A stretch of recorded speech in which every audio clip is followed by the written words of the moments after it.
आखिर क्यों ढका जाता है सिर पूजा करते समय? प्यारे दोस्तों, सभी धर्मों की स्त्रियां दुपट्टा या साड़ी के पल्लू से अपना सर ढककर रखती है। सिर ढककर रखना सम्मान सूचक भी माना जाता है। इसके वैज्ञानिक कारण भी है। सिर मनुष्य के अंगों में सबसे संवेदनशील स्थान होता है। ब्रह्मरंध्र सिर के बीचों बीच स्थित होता है। मौसम का मामूली से परिवर्तन के दुष्प्रभाव ब्रह्मरंध्र के भाग से शरीर के अन्य अंगों में आते हैं। इसके अलावा आकाशीय विद्युतीय तरंगे खुले सिर वाले व्यक्तियों के भीतर प्रवेश कर क्रोध, सिरदर्द, आंखों में कमजोरी आदि रोगों को जन्म देती है। सिर के बालों में रोग फैलाने वाले कीटाणु आसानी से चिपक जाते हैं, क्योंकि बालों की चुंबकीय शक्ति उन्हें आकर्षित करती है।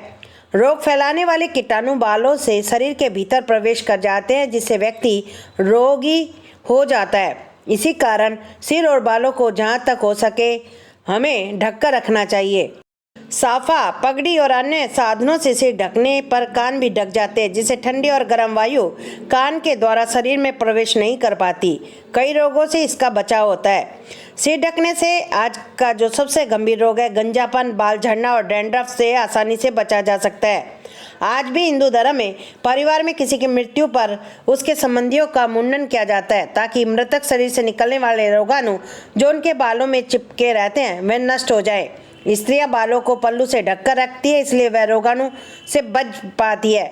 नवजात शिशु का भी पहले ही वर्ष में मुंडन कर दिया जाता है, ताकि गर्भ के अंदर की जो गंदगी है उसके बालों में जो चिपकी है वह निकल जाए। मुंडन की यह प्रक्रिया अलग अलग धर्मों में किसी न किसी रूप में की जाती है। पौराणिक कथाओं में भी नायक, उपनायक तथा खलनायक भी सिर को ढकने के लिए मुकुट पहनते थे। यही कारण है कि हमारी परंपरा में सिर को ढकना बहुत ही जरूरी माना गया है, वो भी स्त्री पुरुष दोनों के लिए। इसके बाद धीरे धीरे समाज की यह परंपरा बड़े लोगों को या भगवान को सम्मान देने का तरीका बन गई। साथ ही इसका एक कारण यह भी है कि सिर के मध्य में सहस्त्रार चक्र है। पूजा के समय से ढककर रखने से मन एकाग्र बना रहता है, इसलिए नग्न सिर भगवान के समक्ष जाना ठीक नहीं माना जाता। यह मान्यता है कि जिसका हम सम्मान करते हैं या जो हमारे द्वारा सम्मान दिए जाने योग्य है, उनके सामने हमेशा सिर ढककर रखना चाहिए। इसलिए पूजा के समय सिर पर कुछ नहीं तो कम से कम रुमाल ही ढककर रखते हैं। इससे मन में भगवान के प्रति सम्मान और समर्पण की भावना आती है। सिख सिर क्यों ढककर रखते हैं? सिख धर्म की ऐसी मान्यता है कि हमारे शरीर में 10 द्वार होते हैं। 2 नासिका, 2 आँख, 2 कान, 1 मुंह, 2 गुप्तांग और 10वां द्वार होता है सिर के मध्य भाग में, जिसे दसम द्वार कहा जाता है। सभी 10 द्वारों में दसम द्वार सबसे अहम है। ऐसी मान्यता है कि दसम द्वार के माध्यम से ही हम परमात्मा से साक्षात्कार कर पाते हैं। इसी द्वारा से शिशु के शरीर में आत्मा प्रवेश करती है। किसी भी नवजात शिशु के सिर पर हाथ रखकर दसम द्वार का अनुभव किया जा सकता है।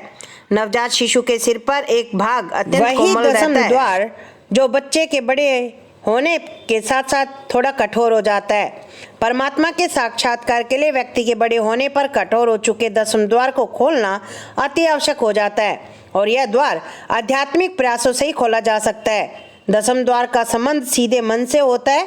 मन बहुत ही चंचल स्वभाव का होता है, जिससे मनुष्य परमात्मा में ध्यान आसानी से नहीं लगा पाता। मन को नियंत्रित करने के लिए ही दसम द्वार ढककर रखना जरूरी हो जाता है, क्योंकि अगर हम ऐसा नहीं करते हैं तो हमारा मन अनियंत्र ही भटकने लगता है, जो कि बहुत ही गलत है। इसलिए भगवान को प्राप्त करने के लिए हमें सर को ढकना बहुत ही जरूरी है। आपको पसंद आया हो तो आप लाइक करें, शेयर करें और हमारे चैनल को सब्सक्राइब करना ना भूलें। नमस्कार दोस्तों, जय हिंद।